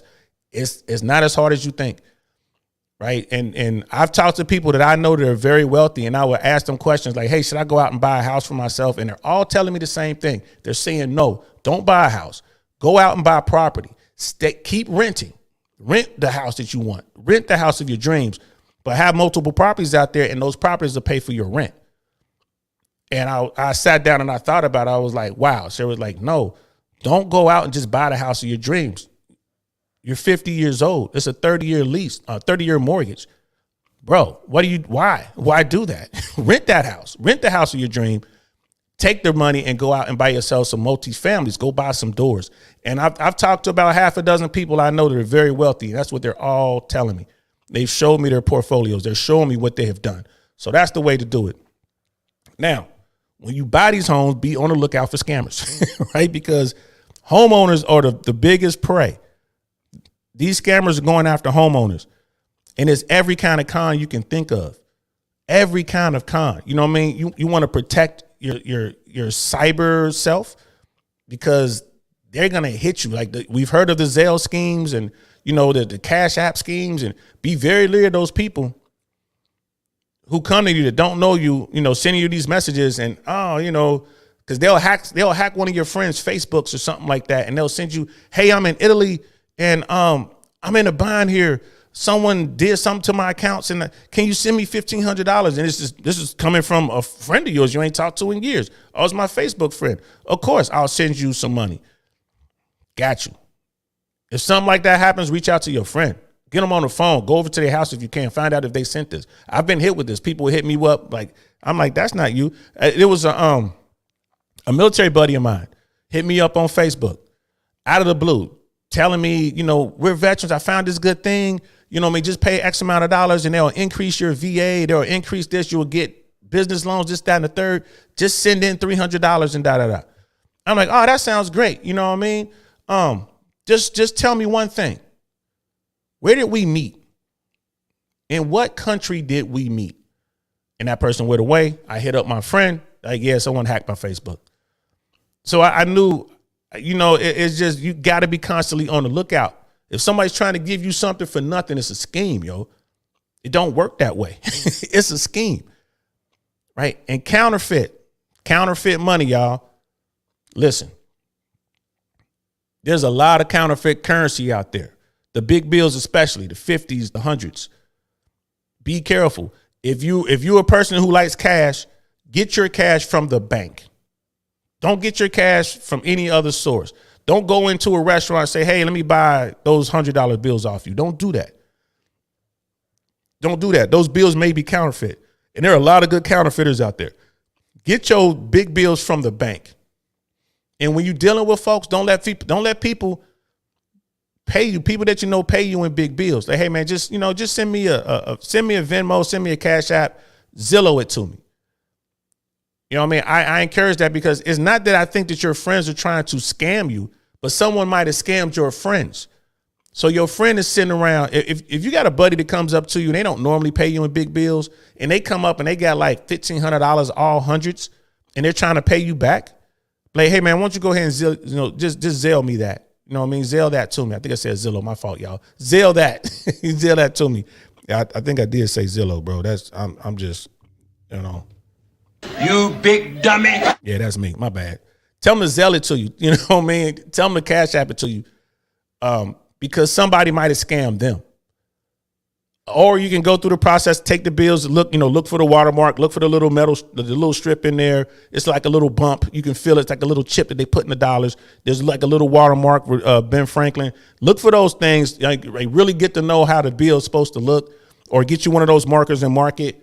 But you got to protect yourself. And it's not, just think about it. If someone took advantage of your friend and they pass those bills on to you, you take the bills to your bank and they tell you like, oh yeah, these $300 or counterfeit.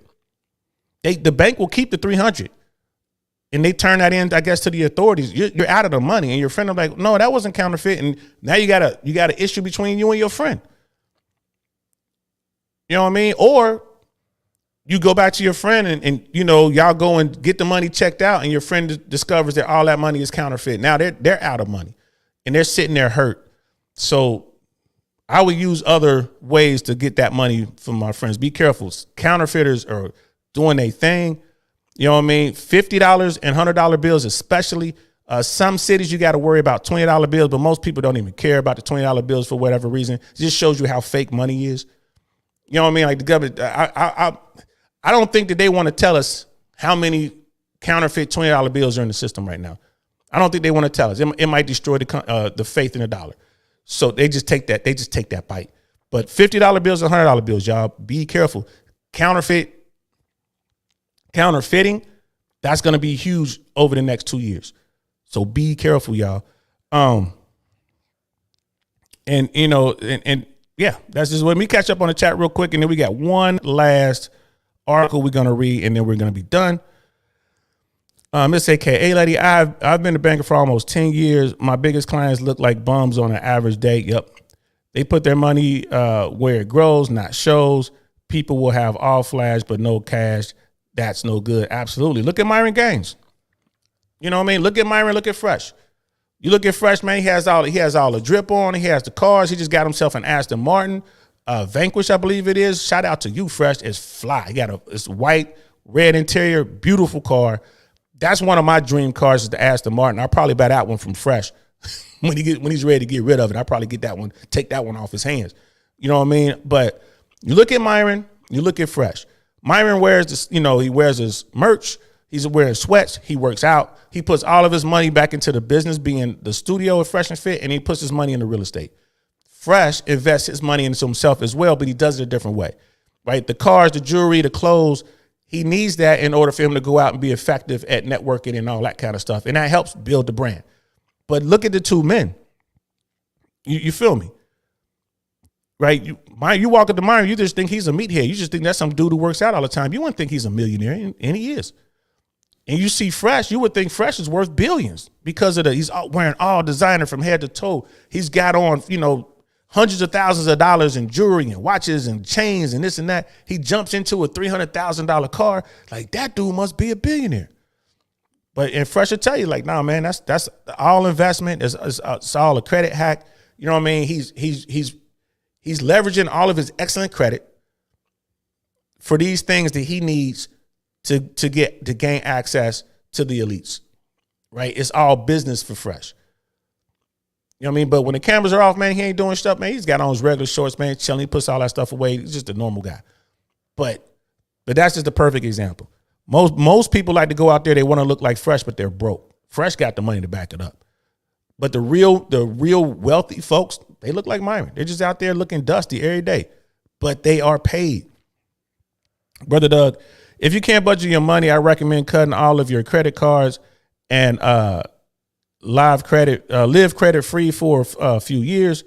You will learn real quick on how to budget your finances. Thanks for that, bro. Yeah, I managed to get out of debt. Like I have no debt. As far as credit cards, I do have credit. You definitely want to leverage credit, but I don't carry balances. Whatever I use on my credit card, I pay at the end of the month. I use every single credit card like it's an American Express. You know what I mean? So, but you're absolutely right, because it is a slippery slope. Once you start carrying balances, it is a problem. And that Valuetainment episode, they addressed that. So, yeah, Brother Doug is 100% correct. I'm better with money. I just never been great at it. Sister Candace, I keep a checkbook right, cursive, and have a cookbook. Like I said, girl, you a relic. You a real throwback. That's how women used to be. That's how all the women I knew growing up were. Now it's a rarity. So, shout out to you. Miss AK Lady there, Brother Doug. Also set up a direct deposit if you're W-2 that goes to your account that you don't have easy access to. I pay myself first through these distance accounts. Thoughtless savings. Yeah, I did that too. I did that at a point where I had accounts set up at banks I couldn't get to. I mean, to the point where there were no branches in my city. The only way to get to the money, you would have to transfer the stuff. And I didn't, I purposely would put my access codes with people I trusted. So I would get my family, and not just any family members, like Jay Swans. Hey, here are my access codes to this account. Keep that for me, bro. And he'll be like, all right, he'll hold on to it. I'm not worried about him stealing money from me. And I would see the money, but I couldn't get to it. I couldn't Venmo it out. You know what I mean? I couldn't walk into the branch I couldn't get to the money. And it was like you said, it was direct deposit. It was for savings. I did that for years. And it does work. You get frustrated though when you really need money. It's like, now you got to go find your friend, and then your friend is gonna make you tell them what's going on, because your good friends and family, they're not just gonna give it to you. Why you need it, bro? What's going on? Now you got to tell them what you did wrong and this and that. Like, all right, here you go, and they can access it right there. You can access your account and move the stuff around. But that's one way to do it. Brother Doug, I was about to say you're a keeper at Candace. Yes, she is. And I realized you already are. Yeah, she's married, he's to a good man. So, let's see, Miss Candace and Miss AK. Hey, lady, you can believe my job doesn't have can you believe my job doesn't have direct deposit? Wow. But that is great advice. That's crazy. You can't get direct deposit. That sucks, actually.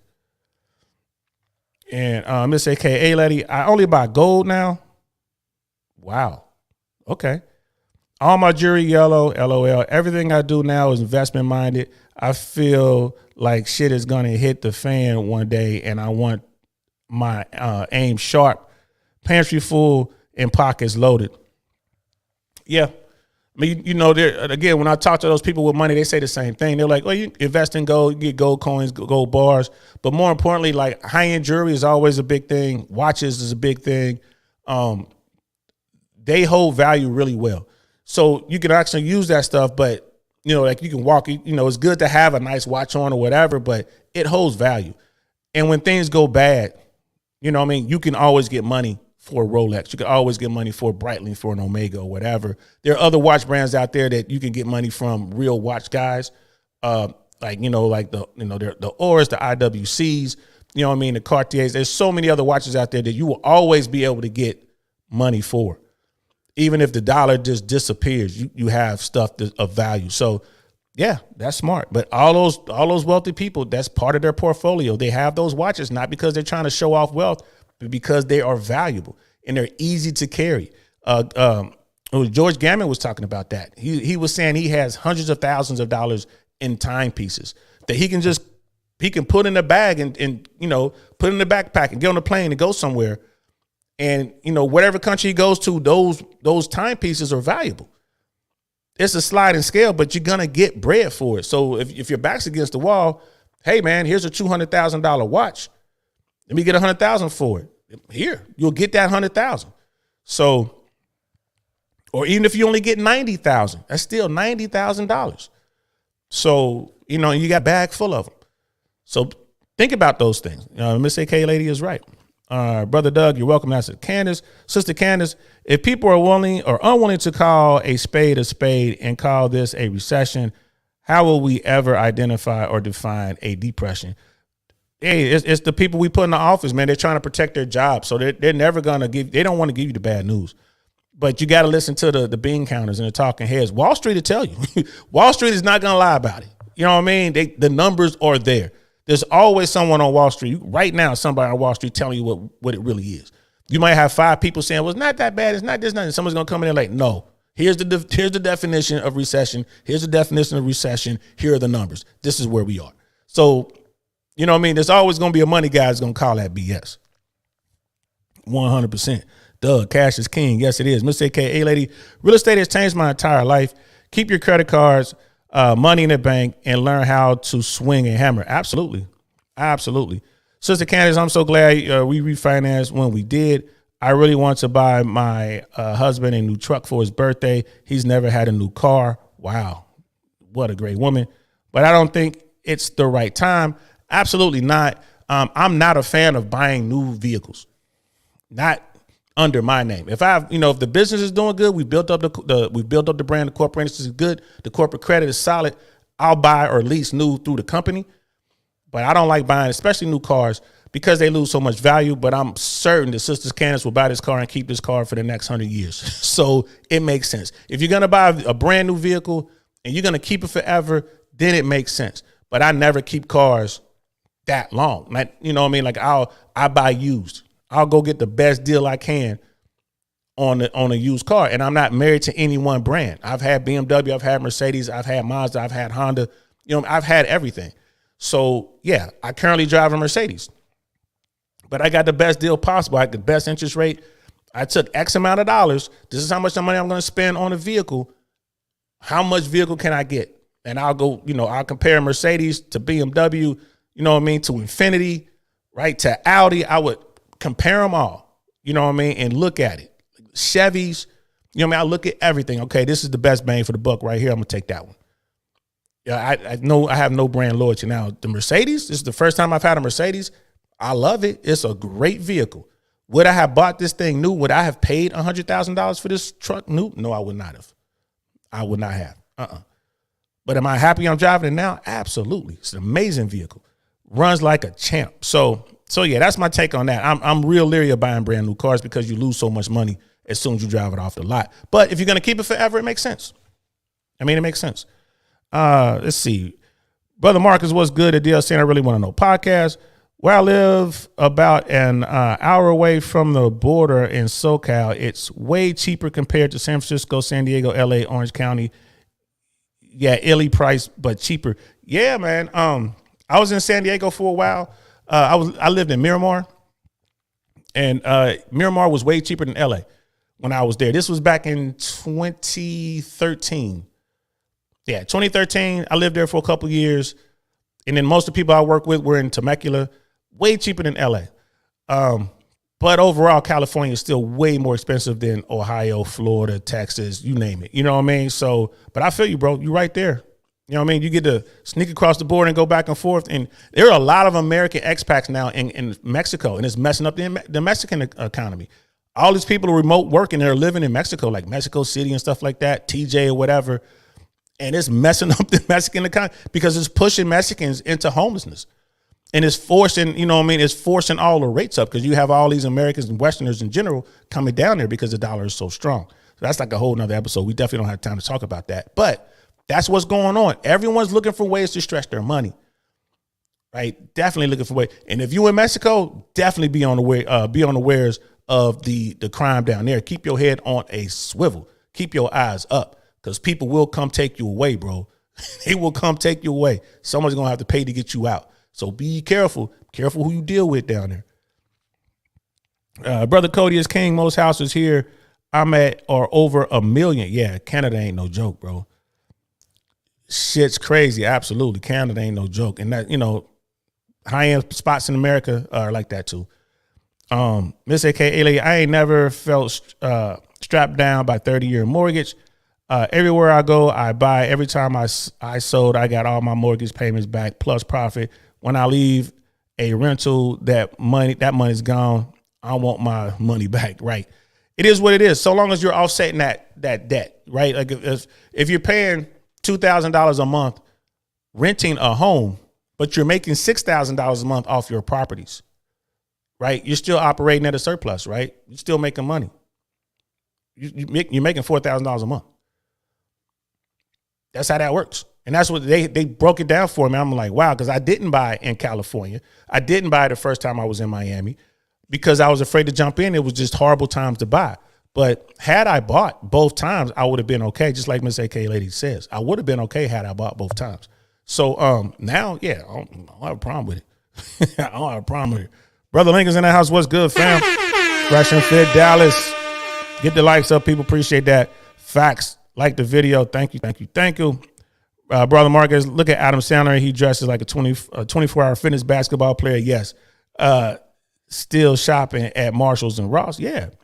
Jay Swan's in the house. What's good, fam? What's good, brother? Always good to see you.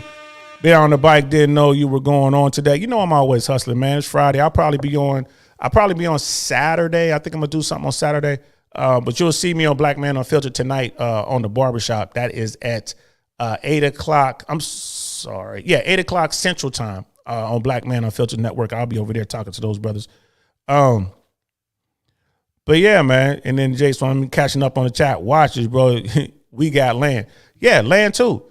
Land, watches, right? Like high-end jewelry, land, anything that's valuable, right? You want to have a balanced portfolio. And this is what these people are telling me, right? Definitely real estate's the way to go, right? But that's not the only way to go. And that, you know, you want to balance out your portfolio. Crypto, still not a bad idea. A lot of the talking heads are saying, you know, they're anticipating Bitcoin to go below 10,000. They're anticipating Ethereum to get as low as $600-700 a coin. But on the other side of this, they see when the bull market comes back around, they see crypto going crazy. Y'all gotta understand that there are a lot of places on planet Earth that the only form of trusted currency is crypto. So crypto isn't going anywhere. So there's something to think about. Talk to the people that you trust. But I got my eyes on it. Bitcoin gets below 10,000. I know what I'm gonna do. You know, Ethereum gets below 1,000. I know what I'm gonna do. So again, real estate is king. Get real estate. Get rental properties. Get land. You know what I mean? Like I said, people are buying. I know people who have bought high-end watches, wore those watches for a couple years, and then sold the watches for 40% or more of what they paid for it originally. So there are different ways to do this. There's more than one way to skin a cat. I don't know who came up with that. Those people were crazy back in the day, skinning cats. You know what I mean? But there's so many ways to do it. So many ways. I'm just catching up on the chats. I see everybody's talking back and forth. That's what's good. Jay Swan's brothers and sisters should stop putting money on their backs and start putting it under their feet. Yeah, you just now jumping in. That's what we've been saying. Miss AKA Lady and Sister Candace, brother Cody is king. Everyone's saying that. You know what I mean? The wealthy people walk around looking like they don't own nothing, but those are the wealthiest people on the planet. Meanwhile, the brokies are walking around with designer clothes on and all this other kind of stuff, trying to fake the funk. You know what I mean? Brother Viking Paradigms in the house. What's good, brother? Supported from the clouds once again. Brother Viking with the Overwatch. You know what I mean? So the last article I wanted to bring up, which is, again, sign of the times, yo. This is what it is. This is going to continue to happen, and it's going to hit more sellers. And this is from the New York Post. Let's see if I can. It's hard to read. There we go. Target blames organized retail crime for $400 million loss in profits this year.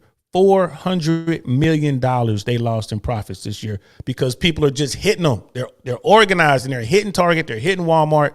They're hitting the big chain stores. Again, this is just the beginning. Target said it lost a whooping $400 million in profits this year thanks to organized gangs of shoplifters who have been systematically stealing merchandise from its discount stores. At Target, year to date, incremental shortages have already reduced our gross margin by more than $400 million versus last year, and that's from the Target CEO. And that was on his earnings call earlier this week, and that was cited by Yahoo Finance. And they say that we expected to reduce our gross margin by more than $600 million for the full year. Right? We don't have to go into the details on this, but you see how much money they're losing. People are coming in just taking the money. And you have places like California where they're going to allow you to take $1,000 or less in merchandise, and they're not even going to pursue you. That adds up fast. I'm not going to lie to you. If I was having trouble making ends meet and I lived in California, bro, $1,000? I can't tell you the last time I went to the grocery store and I spent $1,000 on groceries.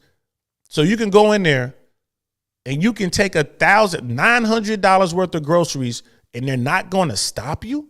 They're not going to do anything but take a picture of you. Bro, we got a problem. So, and I know that's an extreme, like New York and California, those places are extremes, but these numbers are rising across the board, across America. Right? You got people in Ohio, Kentucky, Tennessee, Alabama, Mississippi, Florida, Texas. People are going out here and shoplifting, man. Again, like the very first article I read, people need to eat. They need to feed their kids. They're going to go in there and do it. The dollar is not as strong as it once was. This is how it's going to go.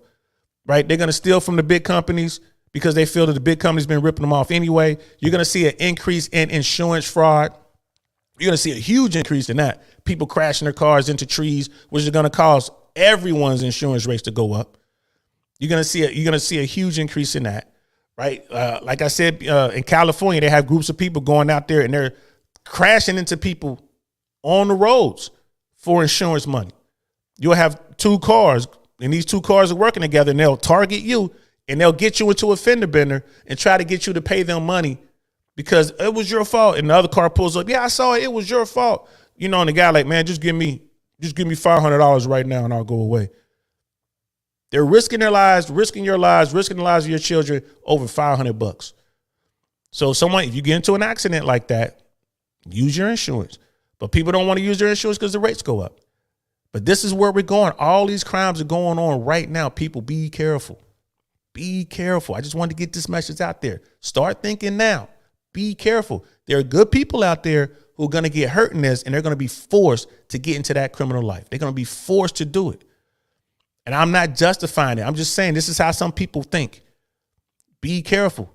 You know what I mean? Might be folks they think you got it. They're going to come see you. They're going to, home invasions are going to go up. Carjackings are going to go up. All these things are going to happen. Be smart. If you live in a red state, go get your concealed carry. Go get insurance for that concealed carry, right? Because if you have to use it, you want to make sure you're properly insured and protected, right? So keep that in mind, y'all. I just wanted to put that out there for y'all. What's good? What We Know podcast is JT. What's good, brother JT? What's good? Welcome. Jay Swans, wealthy cats wearing New Balance, not Yeezys. I never wore Yeezys or Jordans, but it is what it is. I feel you, man. And Jay Swans, like I said, you missed the first part of the show. That's what we were saying. Rich people don't show it. They don't. Rich people don't show it. And we were talking about those who do. But be smart, y'all, because be careful what you show. Because, like I said, muggings are going to go up. Robberies are going to go up. Home invasions are going to go up. Don't have, you riding around and you got a Lamborghini sitting outside parked right next to a Tesla. Somebody coming in your house, bro. They're coming in your house. So keep that in mind. Be careful what you show. All the poor people got cars and they know where the nice neighborhoods are. Lock your doors, people. Turn on your security systems. What's the point of having a security system if you don't even turn it on? Right? Rig your home with cameras. So when you do get robbed, you're not going to have a hard time with the insurance companies because the insurance company is not going to want to pay out. If they don't have to pay out, they won't. Right? Start thinking about these things, people. Start thinking about it. And it's just one of those things. And like and subscribe if you guys want. I appreciate it. I'm just trying to get the information out to y'all straight up. I just want to get the information out. You know what I mean? We started the show out. We had that one troll, that act troll or whatever. Those are the people, I ain't gonna lie to you. Those are the people, they're already unhappy when they lose their job. You saw the guy was in here already, seeing you people talking about black folks, putting up the Trump stuff. And here's the thing. That's probably a troll. Like I said, we tracked down one guy that was using that handle and it turned out to be a Indian or Pakistani or something like that. But you got people out there, right? They are unhappy. You know what I mean? And when they lose their job, they're already blaming others. They blaming everyone but themselves. They will justify going out there taking from people. It is what it is. Be careful. There are people out there who are really cyber savvy. If they get into your system and they get into your accounts, they will drain your accounts. They won't think nothing of it. And the banks, a lot of the banks won't even help you. They don't care. They're like, it's your fault for falling for the scam. Right? I use credit cards to pay for things because when someone tries to scam me, they got to deal with the credit card. The credit card company is going to refund whatever it is. Hey, this was a scam or whatever. Credit card company, no problem. And they're going to go deal with that person. So that's another reason I like to use credit cards for pretty much everything. Not only that you get the perks and the bonuses of the card, cash back and this down the third, but if anything goes wrong, that credit card company is going to deal with it. So yeah. What We Know podcast, USAA. Yeah. For those veterans, USAA is real good. I'm about to open up a couple. I'm about to get their insurance, USAA. Last time I checked, though, they couldn't give me the best rate, but hopefully things have changed and they give me a better rate. Brother Lincoln, and it's going to be a lot bad people. Yeah, it's going to be a lot of bad people that are going to get hurt because I'm helling out brass, if you know what I mean. Yeah, it's a lot of bad people going to get hurt, bro. Yeah, you need to. Right now, ammo is expensive. You know what I mean? Stock up on that brass. I know exactly what you mean. And people are going to get hurt, but we need to think about it, y'all. Think about it. Put it through the old think tank. You know what I mean? Through the old think tank. Buy handheld security. Cody's king. Yep. I got tons of handheld security. I even have some shoulder stabilized security. As you can see behind me, that's not the only one. So thank y'all very much for hanging out with me, man. Again, I thought I was going to go maybe an hour on this, and we were like almost an hour and 50 minutes. But thanks for not rocking out with me, y'all. Be careful out there, y'all. Be careful. Start this conversation with others. Get people thinking. If you live in a gated community, those gates won't keep you safe. They won't keep you 100% safe, right? When you have somebody come and, I want to get an estimate on something to have done at the house. You don't know who these people are coming to look at your house. And they kind of, I'm going to walk around, look at all this stuff. They could be casing your house. They might have a cousin or a friend that's like, yeah, man, this is the house you want to hit. They're driving through the neighborhood. Oh, I'm sorry, I got lost. Where exactly are you? But they're purposely driving through the neighborhood. They're taking note of whose garage door is open at what time, right? They're taking note of who's doing what. Oh, the garage doors are open, but I saw them come out taking a walk. So they're taking a walk around 12 o'clock. Right? They come back through there again. Oh, yeah, every day, 12 o'clock, they take a walk. They leave the garage door open. Right? It takes them 45 minutes to get back to the house. Bam. They go to the window right there. And people thinking, well, I live in a gated community, I'm safe. All right. Okay. Criminals know how to get there. They know there's money in there, right? There's computers, there's all kind of stuff in there. Be smart, y'all. Be smart. All right. So let me say to everybody here, brother Lincoln, my bad to spelling on that last chat. Didn't go to college, whatever, bro. It's probably doing 3 things at once, right? Brother Cody, win shoulder security, absolutely. You know what I mean, Miss AKA lady. I love a good money conversation. Get the information out. A lot of people problems can be solved with disciplines and knowledge. Absolutely. Thanks for rocking out with me, y'all. Thank everybody who was here. All my day ones. Even with Miss Sister Red Lipstick was in here. It's her first time. That's for her. Thanks for coming through. We growing. You know what I mean? We are, I want to say around 1,200 or less than 1,200 view hours away from being fully monetized, y'all.